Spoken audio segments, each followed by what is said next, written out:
This is my review of the 2019 ZX6R 636.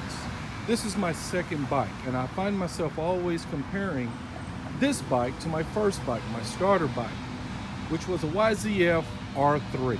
Now this has 636 cubic centimeters of engine displacement. My R3 had 321 cc's. So I'm always comparing these things to power, to thrust, and things like that, but there are some other differences, and I think that'll make for a good video if I point those out. Not to make the R3 look bad, it was an awesome bike. I highly recommend the R3 as a starter bike. Learn how to do your cornering, sudden stops, how to turn, engine braking, things like that. It's just a good place to start those 300cc bikes. And with the R3 being a 321, you had a little extra energy there.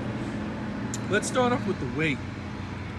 The curb weight of the R3 was 368 pounds. Now, I'm 250 pounds. Now, when I'm on that bike and I was on the freeway, I would get blown all over that lane.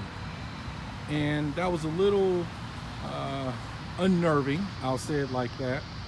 But the ZX6R weighs 428 pounds. That's an extra 60 pounds of stability I have, which on the freeway, when I'm in the lane, I don't blow all over the lane. And that's really good, especially when you're driving and there's an 18-wheeler on the freeway and there's a lot of wind gushing, a lot of wind coming from different directions. It's good when you have that stability.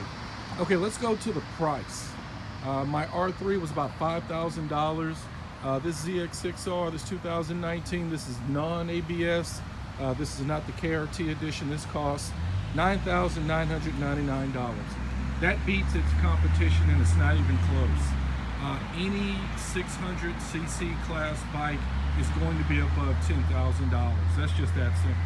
Whether it be a Gixxer 600, whether it be a CBR 600, whether it be an R6, there is nothing that is price-wise comparable to this. Now, you might think maybe Kawasaki just underbid everybody, but they took away from the craftsmanship of the bike. Well, let's look a little closer at this. And what we find, let's put the little key there, is that this thing has a quick shift. The KQS, the Kawasaki quick shift, which is right here. You can turn it on, you can turn it off. I have it on. That is outstanding. When you make that jump from your beginner bike to a bike like this, the thrust and changing gears might be a little intimidating initially, but when you have a quick shift, that keeps that front wheel down, and that was very big for me. Next, we have the fuel gauge. You have a fuel gauge, which is pretty cool. Fuel gauge is here, lets you know how many bars you have. This is your temperature. It gets kind of warm here, so it's good to know if your engine is overheating. I just got my 600-mile service, so everything has been going pretty good, and I'm just now starting to stretch it out a little more, taking it beyond 8,000 RPMs. So I really like the lights, LED lights. It's daylight, so you can't tell, but they're actually on. On my R3, only one came on. So usually at nighttime, I ride with my high beams on when I was on my R3 because I wanted both lights to be on to add that little extra measure of protection. But with this, I don't have to do that because my LED lights are already on.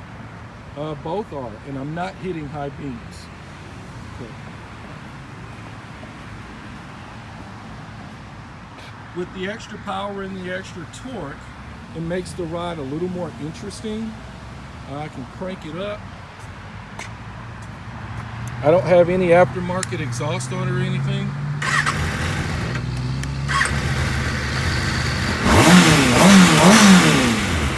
And that brings me to something else. Stalling. When I just started it, it stalled initially. The only drawback I have to this bike is that it did stall. Now, I just got my 600-mile service done last Thursday or Friday. So maybe with that service, breaking the engine in a little more, that stalling won't be a problem. But I had them check the idle and adjust the idle a little bit. So perhaps that'll work itself out. But I'm really enjoying this bike, and I'm glad I made the upgrade from the R3, and I couldn't be happier with the bike. Chicken D167 is out.